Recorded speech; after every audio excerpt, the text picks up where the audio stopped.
नमस्कार। पाठशाला की वीकेंड वाली एक्स्ट्रा क्लास में आप सभी का बहुत स्वागत। मैं हूं सुशांत सिन्हा।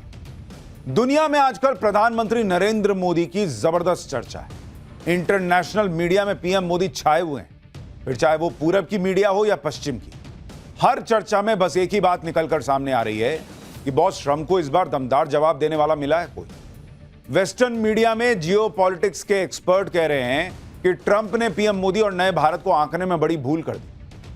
एक्सपर्ट तो यह भी कह रहे हैं कि मोदी दोस्ती निभाने में जितने ईमानदार हैं उतने ही कट्टर राष्ट्रहित को लेकर हैं। पुतिन और रूस को लेकर पीएम मोदी की प्रतिबद्धता की भी चर्चा हो रही है। ये सब जानते हैं कि पश्चिमी देशों को रूस और पुतिन फूटी आंख नहीं सुहा रहे। बावजूद इसके मोदी और पुतिन की केमिस्ट्री को लेकर भी मोदी के रुख की सराहना हो रही है। ये होती है डिप्लोमेसी। इसे कहते हैं बैलेंस्ड अप्रोच। आज का चैप्टर बड़ा स्पेशल है और इस लिहाज से स्पेशल है कि क्या मोदी ने एससीओ के मंच से एक स्पष्ट लक्ष्मण रेखा खींच दी है। मोदी नीति का असर यह है कि यूरोप के कई देश तक अमेरिका को आगाह कर रहे हैं कि भाई अगर ग्लोबल साउथ और भारत की अनदेखी करोगे तो हम हार जाएंगे। तो जो घर में बैठे कुछ लोग घूम घूम कर झुंझुना बजा रहे हैं, यह मोदी की नीति तो फेल हो गई।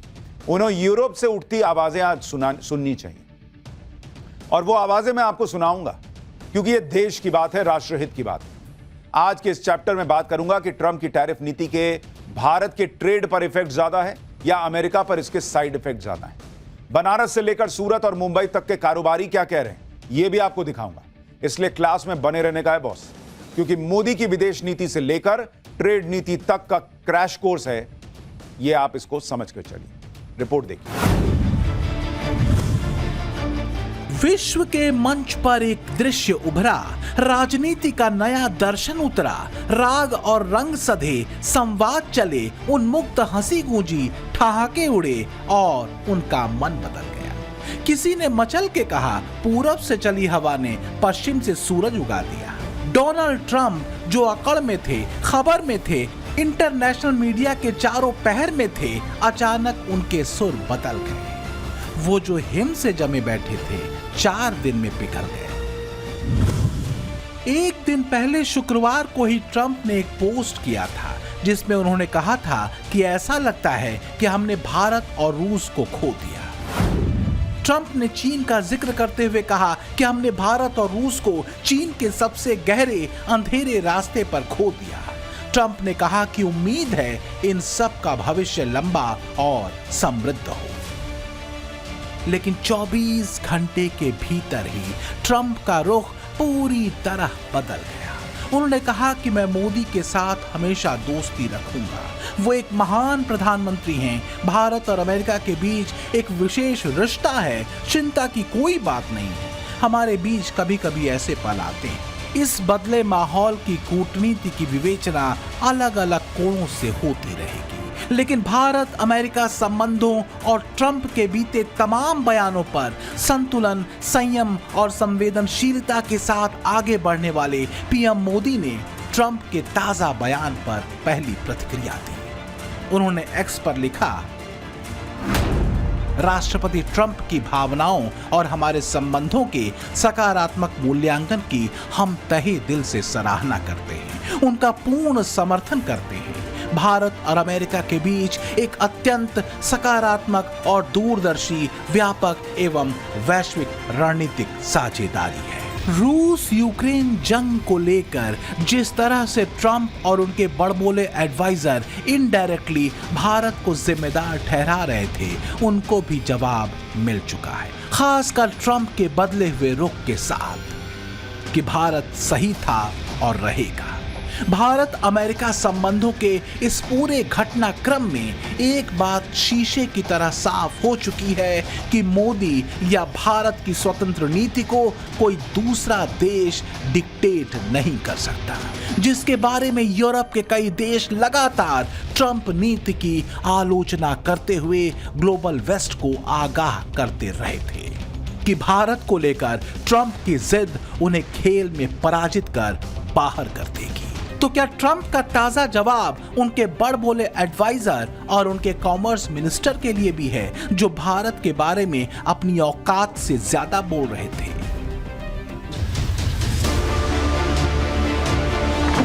तो हार्वर्ड लुटनिक की थ्योरी की लुटिया डूब गई। और नवारों की फूट डालो और ट्रेड करो वाली नाव भी। लेकिन सवाल यह है कि ये मंडली इतनी बेचैन क्यों हो गई थी? जवाब है मोदी नीति।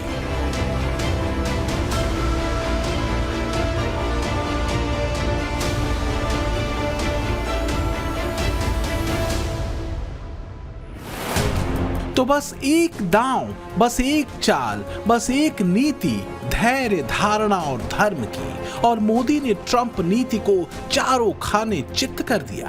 क्या दुनिया के इन 3 शक्तिशाली राष्ट्राध्यक्षों की इस ऐतिहासिक मुलाकात ने बहुध्रुवीय ग्लोबल ऑर्डर की रूपरेखा दुनिया के सामने रख दी है, जिसके केंद्र में मोदी है, मोदी का नया भारत है।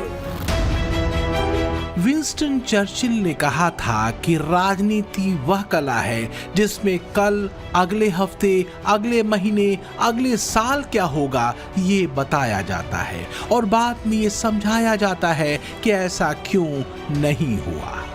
तो क्या ट्रंप को यह एहसास हो गया कि उनकी राजनीति इसी दिशा में जा रही है?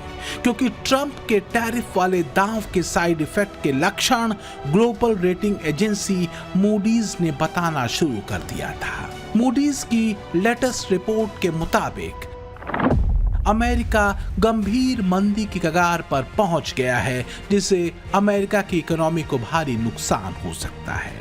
अमेरिका के जीएसटी का 1/3 हिस्सा बनाने वाले राज्य या तो मंदी की चपेट में हैं या मंदी के हाई रिस्क पर पहुंच चुके हैं। रिपोर्ट के मुताबिक अमेरिका में सरकारी नौकरियों में कटौती के कारण मंदी का संकट गहराता जा रहा है।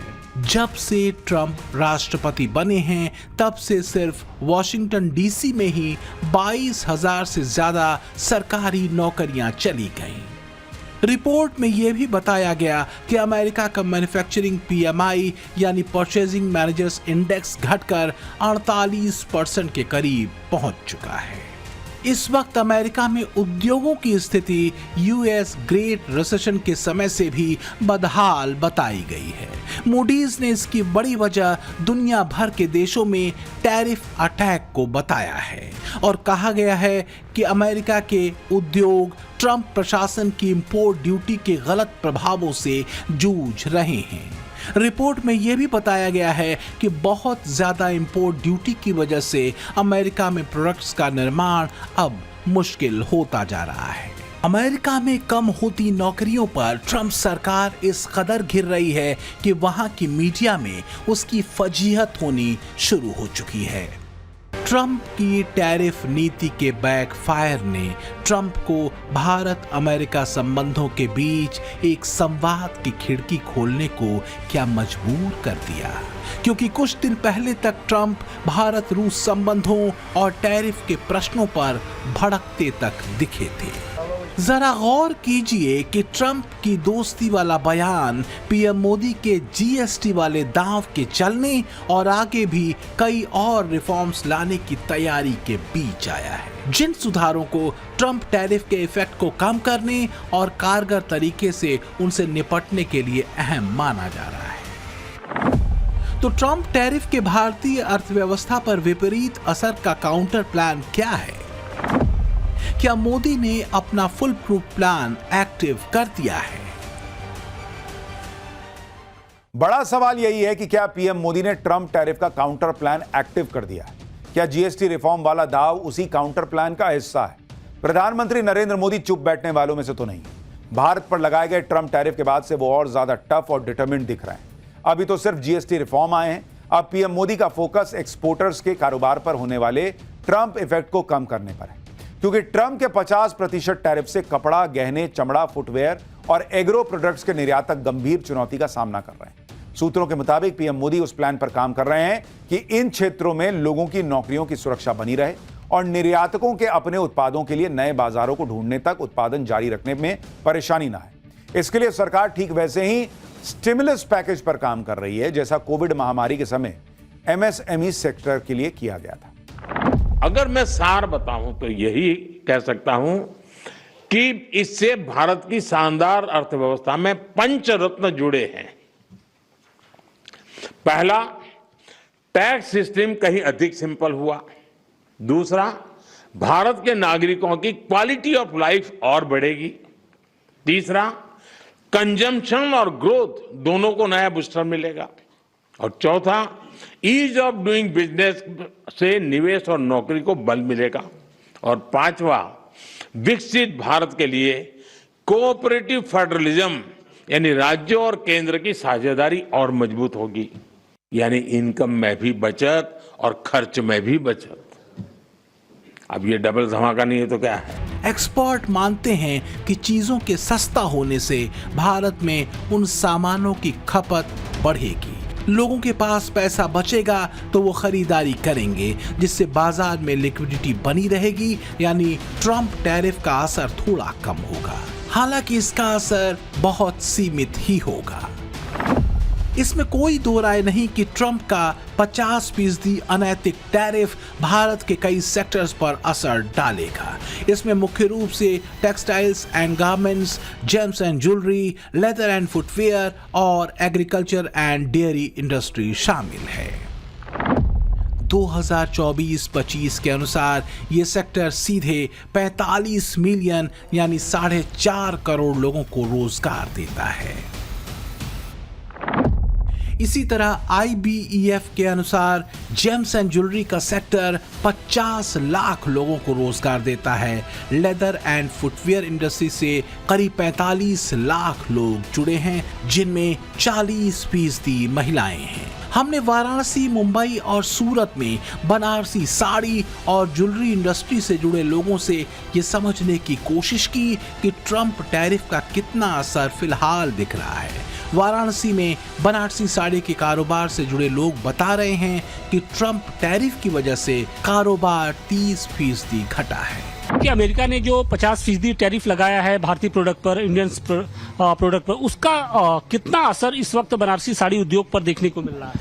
अभी देखिए, बनारसी साड़ी उद्योग अभी मंदी के दौर से गुजर रहा है, उसमें ये टैरिफ आ गया है, इससे बाजार और नीचे चला गया। जो ऑर्डर थे वो भी रुक गए हैं और आगे भी अभी कुछ संभावनाएं नहीं दिख रही हैं। अब कस्टमर को बहुत महंगा पड़ जाएगा। जाहिर है 50% के अनैतिक टैरिफ ने इन इंडस्ट्रीज पर असर तो डाला है। ज्वेलरी कारोबार भी ट्रंप टैरिफ की वजह से धीमा हुआ बताया जा रहा है। सूरत और मुंबई में ज्वेलरी कारोबार पर कितना असर है, इसे भी सुनिए।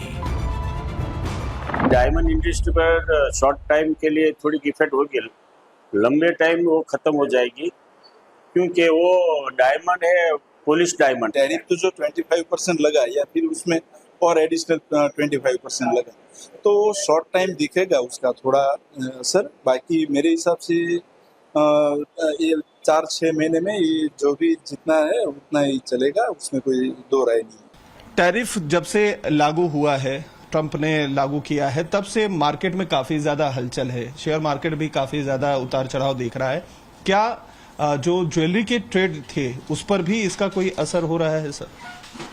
बिल्कुल, ज्वेलरी ट्रेड पे बहुत बड़ा असर है, क्योंकि जो रेट है वो रेट बहुत बढ़ गया है और यहाँ तक बढ़ गया है कि कारीगर लोगों के, व्यापारियों के पास काम नहीं है, और काम नहीं है तो कारीगरों को काम नहीं दे सकते, उससे रेट बढ़ रहा है, कारीगर छोड़ के जा रहे हैं। लेकिन सच ये है कि न मोदी शांत बैठे हैं और ना ही इस कारोबार से जुड़े लोग। इंडस्ट्री टैरिफ से सीधे सीधे प्रभावित है तो भी टैरिफ के आगे सरेंडर नहीं कर रही है, बल्कि ट्रंप के टैरिफ का तोड़ निकाल रही है। जैसे फुटवेयर इंडस्ट्री से जुड़े लोग कह रहे हैं कि वो दूसरे मार्केट तलाश लेंगे। इसमें रूस की मार्केट है, आसियान देश हैं, साउथ अमेरिका के देशों की मार्केट है। इंडस्ट्री से जुड़े लोग कह रहे हैं कि अमेरिका को यह समझना चाहिए कि फुटवेयर की बड़ी मार्केट है, कोई भी टैरिफ वाली ब्लैकमेलिंग के आगे सरेंडर नहीं करेगा। तो वहीं James and jewellery domestic council के चेयरमैन भी यही बात कह रहे हैं। वो भरोसा जता रहे हैं कि 3 से 6 महीने में अमेरिका के टैरिफ का असर खत्म हो जाएगा, भारत दूसरे बाजार तलाश लेगा। However, we as manufacturers and wholesalers have made alternate routes by increasing our marketing all throughout all the states in India, in UAE. We are doing it in UAE. and Saudi, Qatar, and other markets also which we are looking at. The FTP which has happened between UK and Australia is affecting in a positive way to the gem and jewelry industry, and we are hopeful that in the coming 3 to 6 months we will be able to nullify the effect of the US. सौगंध मुझे इस मिट्टी की, मैं देश नहीं मिटने दूंगा, मैं देश नहीं रुकने दूंगा, मैं देश नहीं झुकने दूंगा। चाहे आतंकवाद के खिलाफ ऑपरेशन सिंदूर रहा हो या ट्रंप के अनैतिक टैरिफ के खिलाफ अडिग रहना, दोनों में मोदी की नीति में रत्ती भर भी बदलाव नहीं हुआ। यहां तक कि जिस दौर में अमेरिका के साथ भारत के संबंध लड़खड़ाते हुए दिखते हैं, उस दौर में भी एससीओ के मंच पर पीएम मोदी आतंकवाद से लेकर चीन के बीआरआई तक पर अपनी स्पष्ट और दो टूक राय रखते हैं। हमारा मानना है कि कनेक्टिविटी के हर प्रयास में संप्रभुता और क्षेत्रीय अखंडता का सम्मान होना चाहिए। Connectivity that bypasses sovereignty, losing trust and unity. Modi की यही स्पष्टता उन पर और उनकी नीति पर दुनिया के भरोसे को बढ़ाती है। ब्रिटेन के साथ इसी साल ऐतिहासिक फ्री ट्रेड डील हो चुकी है। ये डील माइक्रो, स्मॉल और मीडियम एंटरप्राइजेस यानी एमएसएमईज और सेवा क्षेत्रों को मजबूत करेगी। तो वहीं पिछले दिनों सिंगापुर के प्रधानमंत्री लॉरेंस वोंग ने भारत की प्रगति की तारीफ करते हुए सेमीकंडक्टर डिजाइन, निर्माण और एक सप्लाई चेन को मजबूत करने के लिए समझौते किए हैं। मैंने आपसे पहले भी कहा था कि मोदी के लिए दुनिया का मतलब अमेरिका नहीं है। तभी ना ये हुआ कि ट्रंप पर भरोसा करने से यूरोप तक हिल रहा है।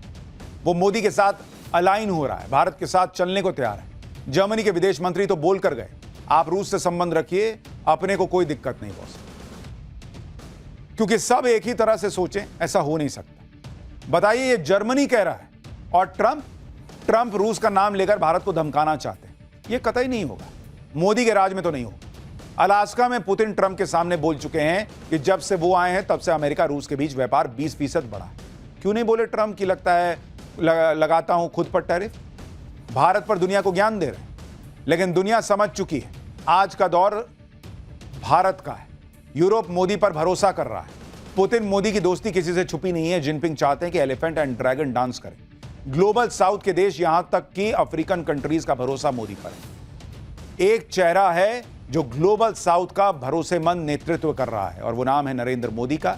वो पहचान है भारत की। एलिफेंट, ड्रैगन और बियर की इस तिकड़ी के दम का अंदाजा दुनिया को है। बात सिर्फ ट्रेड डील तक की नहीं है, बल्कि कुछ एक्सपर्ट्स मानते हैं कि अगर भारत चीन के संबंध सहज होते हुए आगे बढ़े तो फिर इंडो पैसिफिक में कई अहम रणनीतिक साझेदारियों पर भी संकट हो सकता है। हालांकि पुतिन के साथ पीएम मोदी की केमिस्ट्री वैसी ही दिखी है जैसी कि एक समय में ट्रंप के साथ दिखी थी। रही बात जिनपिंग और चीन की, तो इसमें जाहिर सी बात है भरोसा बनते बनते बनेगा। लेकिन इस बात से इनकार नहीं किया जा सकता कि बदलती जियोपॉलिटिक्स में इस तस्वीर ने मोदी और भारत की कूटनीति को एक अलग ही लेवल पर पहुंचा दिया है। एक्सपर्ट तो यहां तक कह रहे हैं कि भारत रूस और चीन के गठबंधन से कम 21वीं सदी में तो अमेरिका पार नहीं पा सकेगा। ग्लोबल साउथ को अमेरिका और यूरोप क्या कहते रहे हैं मालूम है ना? Third world. ट्रंप कहते हैं कि अगर मैंने टैरिफ नहीं लाता होता तो हमारी हालत भी थर्ड वर्ल्ड वाली हो जाती। आज के दौर में थर्ड वर्ल्ड जैसे शब्द को काफी हद तक डेरोगेटरी माना जाता है। यह कॉलोनियल माइंडसेट है पश्चिम का, जिससे आज तक वो बाहर नहीं आ सका। ट्रंप भी इसी कॉलोनियल माइंडसेट के शिकार है। ग्लोबल साउथ अमेरिका समेत पश्चिमी देशों के लिए वो जगह रही है जहां उन्होंने या तो राज किया या सरकारों को डिक्टेट किया, उन पर दबाव बनाया और अपने मन मुताबिक चलाया। लेकिन 21वीं सदी में अब ग्लोबल साउथ अपने आत्मसम्मान और समानता के अधिकार की बात कर रहा है। पीएम मोदी यूएन से लेकर हर अंतर्राष्ट्रीय मंच पर ग्लोबल साउथ के साथ भेदभाव वाली किसी भी मानसिकता के खिलाफ बोलते रहे। जाहिर है आज के दौर में निशाने पर सीधे अमेरिका होता है, क्योंकि ग्लोबल साउथ में अस्थिरता ज्यादातर खुराफातों में उसका हाथ बताया जाता रहा है। भारत को आज के दौर में मोदी ने वो सेंटर बना दिया है जिधर ग्लोबल साउथ बड़ी उम्मीद से देख रहा है। ग्लोबल साउथ के देश जानते हैं कि आज जियोपॉलिटिक्स में मोदी नीति परस्पर विश्वास और विकास की है, विस्तारवाद की नहीं। क्या वाकई भारत को खोने की चिंता ने ट्रंप का हाफ हृदय परिवर्तन कर दिया है, या फिर तियानजिन में बनी तिकड़ी ने ट्रंप को अपनी भूल का एहसास करा दिया, या कि ट्रंप के 180 डिग्री टर्न वाले बयानों के जैसा ही ट्रंप का नया बयान है। जो भी है, पर एक मनोदशा तो है, एक पहलू तो है कि भारत के रुख बदलने का मतलब क्या हो सकता है। नया भारत क्या है और मोदी नीति क्या है, इस बात को यूरोप बेहतर समझ रहा है। उसके नेता जानते हैं कि दुनिया में शांति, सुरक्षा और परस्पर समृद्धि की गारंटी अगर किसी के पास है तो मोदी और भारत के पास है। यही वजह है कि असहमतियों के बावजूद उन्होंने भारत की तरफ खुली खिड़की को बंद नहीं किया है। शांति और स्थिरता के दावे करना और उस पर नोबेल पुरस्कार हासिल करने के सपने देखना एक बात, लेकिन उसे ईमानदारी और पूरी प्रतिबद्धता से निभाना दूसरी बात है। बीते 11 वर्षों में मोदी नीति या मोदी डॉक्ट्रिन विश्वास और वसुधैव कुटुंबकम के पवित्र सूत्र से ही तैयार हुआ है, जिसने दुनिया को बताया है कि मित्रता निभाना और सत्य के साथ खड़े रहना ही भारत की पहचान है। मोदी पुतिन के साथ खड़े रहे तब भी जब अमेरिका में बाइडेन का दौर था, अब भी जब अमेरिका में ट्रंप का दौर है। भारत की अपनी नीति है, अपने नियम है, अपनी पहचान है और अपने संकल्प, और ये संकल्प 2047 के भारत के हैं, उससे आगे के हैं। तब तक अमेरिका हो या ट्रंप या चाहे कोई और, भारत की राह में रोड़ा बनने की इजाजत किसी को भी नहीं। मोदी नीति ने यह दुनिया को बता दिया है। ब्यूरो रिपोर्ट, टाइम्स नाउ, नव भारत।